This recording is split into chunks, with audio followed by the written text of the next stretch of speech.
C'est avec une grande fierté et une immense émotion que je vous accueille aujourd'hui pour l'ouverture de la toute première édition des Journées scientifiques du Fonds BRH pour la recherche et le développement en Haïti. Ce moment marque un jalon important dans notre engagement envers le progrès scientifique et l'innovation. Et il symbolise notre conviction que la recherche et le développement sont des moteurs essentiels du développement de notre pays. Le FRD, Fonds BRH pour la recherche et le développement, a été conçu avec une vision précise, celle de favoriser l'innovation scientifique et technologique et de soutenir en Haïti nos chercheurs et innovateurs locaux et de propulser notre pays vers un avenir où la science et la technologie jouent un rôle prépondérant dans notre développement social, économique et environnemental. En organisant ces journées scientifiques, nous souhaitons créer un espace de dialogue, d'échange et de collaboration où les nouvelles idées peuvent germer, où les découvertes peuvent être partagées et où nous pouvons tous ensemble envisager l'avenir de la science et de l'innovation en Haïti. Au cours de ces 2 prochains jours, nous aurons l'occasion d'écouter des présentations passionnantes, de participer à des débats stimulants et de découvrir les dernières avancées de la recherche et du développement dans différents domaines. J'espère que chacun de vous y trouvera une source d'inspiration, de motivation et d'enthousiasme. En reconnaissant le travail de tous les centres et laboratoires de recherche existants et fonctionnant en Haïti, en reconnaissant le travail des universités, j'aimerais encourager vivement les responsables et chercheurs ici présents, ainsi que ceux qui nous rejoignent à distance, à incorporer davantage la recherche dans leurs activités académiques et universitaires.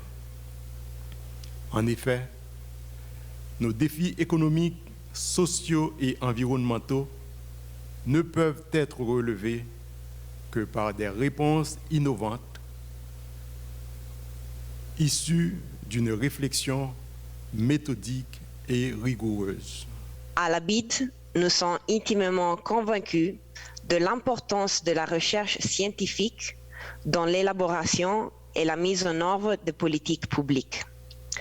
Le Fonds BRH s'est révélé être un excellent partenaire sérieux et engagé dans l'intermédiation de la production des connaissances pour éclairer les décisions politiques.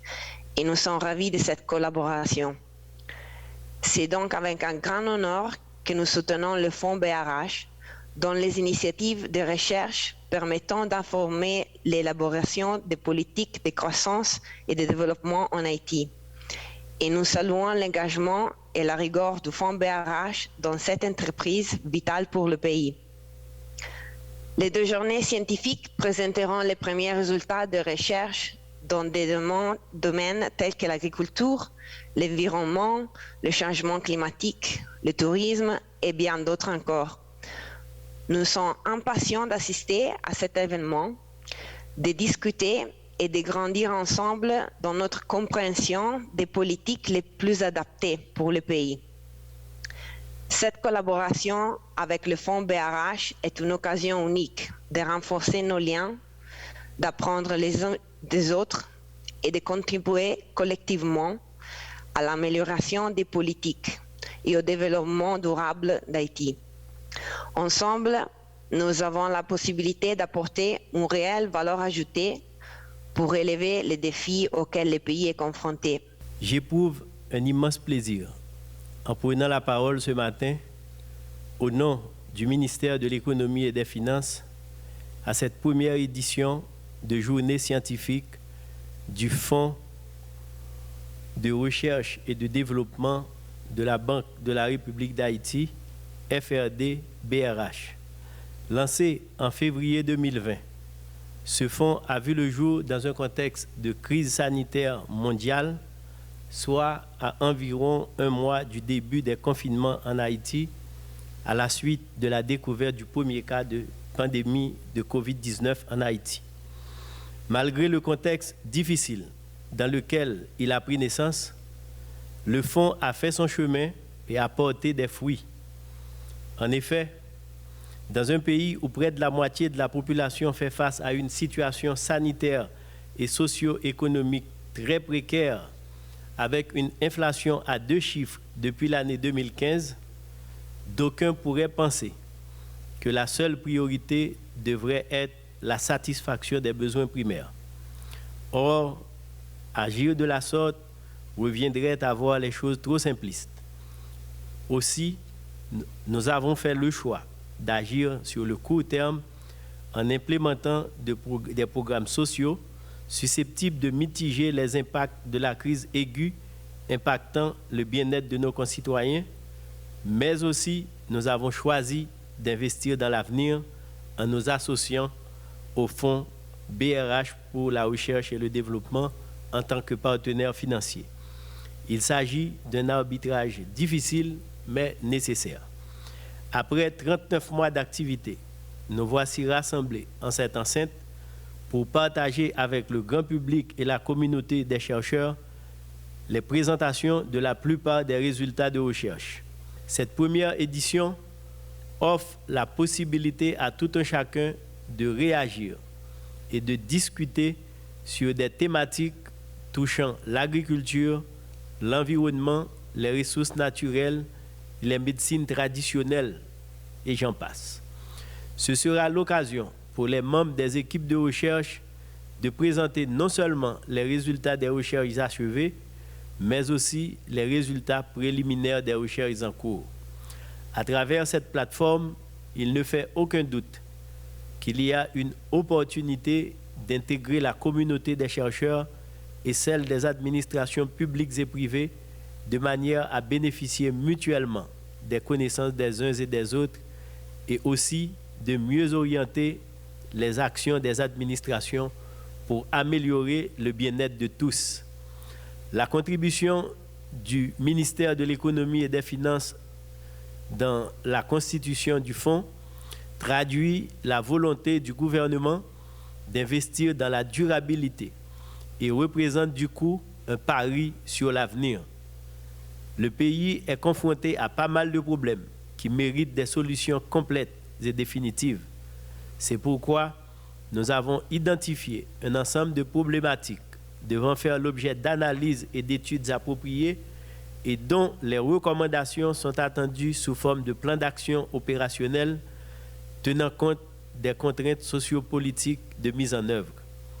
Nous encourageons à cet effet des projets dans d'autres domaines tels que l'urbanisme, les infrastructures, les énergies, l'économie verte, l'économie bleue, afin de créer cette masse critique en alliant compétences et connaissances.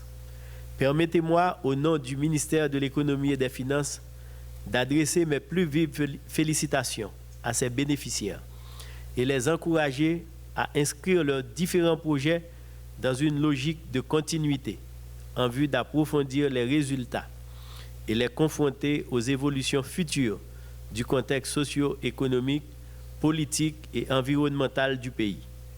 Nous espérons que la disponibilité des résultats et des méthodologies qui les soutiennent permettra de répliquer ces études selon le cas dans d'autres domaines, dans d'autres régions du pays ou une région à l'échelle nationale. J'aimerais insister sur l'instrument d'évaluation que l'on utilise. parce que dès la première session, quand on a commencé à travailler sur les projets reçus,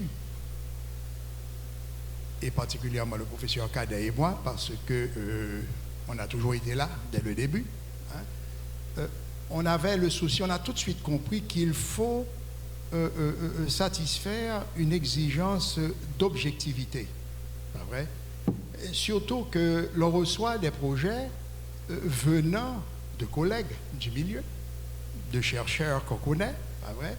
Et on voulait s'assurer, hein, que le fait qu'on ait de bons rapports, qu'on ait même des rapports amicaux avec un soumissionnaire, que cela n'influence pas notre jugement. Donc c'est ainsi qu'on a construit cet instrument-là de façon à vraiment contrôler, sinon dépouiller nos analyses de toute tâche, sinon de toute dérive subjective, hein, par rapport à des rapports personnels qu'on peut avoir. Donc, il y a donc ces critères, ces 4 critères dont a parlé et le professeur Cadet, et qui sont éclatés en 12 attributs. Et là, maintenant, il y a un poids qui est attribué à chacun des attributs, et dépendamment de l'importance de l'attribut en termes de méthodologie, de rigueur, et dépendamment aussi du secteur qu'on analyse, disons la qualité conceptuelle du projet, sa capacité vraiment à faire avancer les frontières épistémologiques dans le domaine considéré, les questions de budget, le professeur Cadet en a parlé, je ne reviendrai pas dessus. Donc, il y a quand il parle de notes, pas vrai, la note finale, ça vient précisément d'une évaluation, pas vrai, du poids que l'on accorde à chacun des attributs, à chacun des 12 attributs au sein de chaque critère. Donc, disons, les groupes d'attributs appartenant aux critères principaux. Donc là, ça dépend. Il y en a qui ont... alors, on mesure sur une échelle, pas vrai, disons de 1 à 10, et chaque évaluateur au sein du conseil scientifique, à ce moment où, au départ, on s'isole et on analyse les projets soumis, hein, ben bon, on attribue des notes.